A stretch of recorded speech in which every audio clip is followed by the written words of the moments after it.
Hello and welcome. I'm Jeremy Searle and this is our show about things happening in and around and to the city of Montreal. And today I'd like to address the issue of fluoridation of water, which comes up from time to time. There's a constant recurring lobby to have fluoride put in the water. Well, those of us who follow these issues know that fluoride has a beneficial effect in protecting teeth, which is the idea of the exercise. But we also know that fluoride is a poison.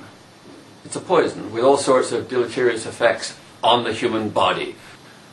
Why am I opposed to fluoridation? And I certainly am opposed to fluoridation. It's because it's used generally by governments, by authorities, administrations that want to avoid responsibility to giving proper healthcare treatment to those with very little money, the poor. Certainly in Montreal, in Quebec, the government fails to provide the resources for all children, and of course it's children that are the most important because they have the growing teeth. We have governments, successive governments, which fail to provide sufficient funding for dental care for the younger.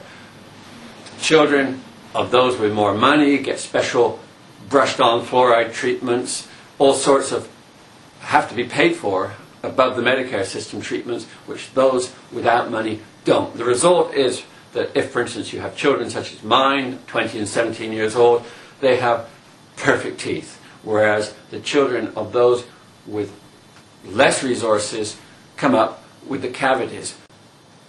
The children of those with less money could have just as good teeth if they had the same dental care. But wouldn't it be convenient if instead, as we have through the rest of Quebec outside of Montreal, if instead we could announce as government that we have put fluoride in the water, low cost, poison in the water, no good for the adults, but now you've diverted the discussion away from proper health care, sufficient health care for all children. And I might add that if we were to introduce fluoridation of the water in Montreal, there would be a secondary, very, very serious negative effect. Quite aside from the fact that it would essentially help no one and hurt a lot of people, bone cancer possibilities, all sorts of health risks associated.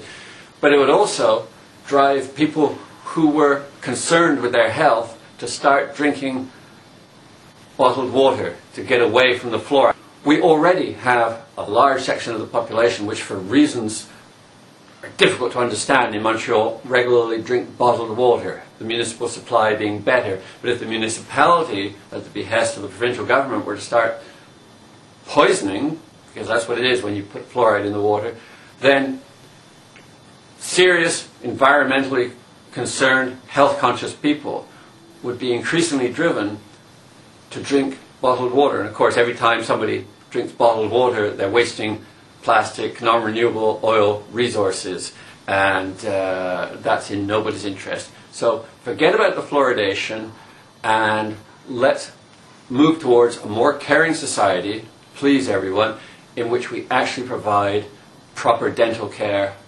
for the children of those people who aren't able to pay for those superior services. I would just conclude by pointing out that as a child in England, I, like everybody else in England, was subjected to fluoridation. It did nothing whatsoever. Like my confreres in England, I have cavities. That's the way it is there. I never met an English person who lacked cavities. And the reason is that we lacked proper dental care. As a child, dental flossing hadn't been introduced. We didn't have the pasting on of the fluoride. We didn't have proper dental care. It wasn't properly understood. The fluoride didn't protect us. Without proper dental care, without regular proper treatment, you get cavities. So, little honesty here, drop the fluoride, support proper dental services for the entire population, and then we'll all have better smiles. Something to consider, but which I consider very important. Thank you and good day to you.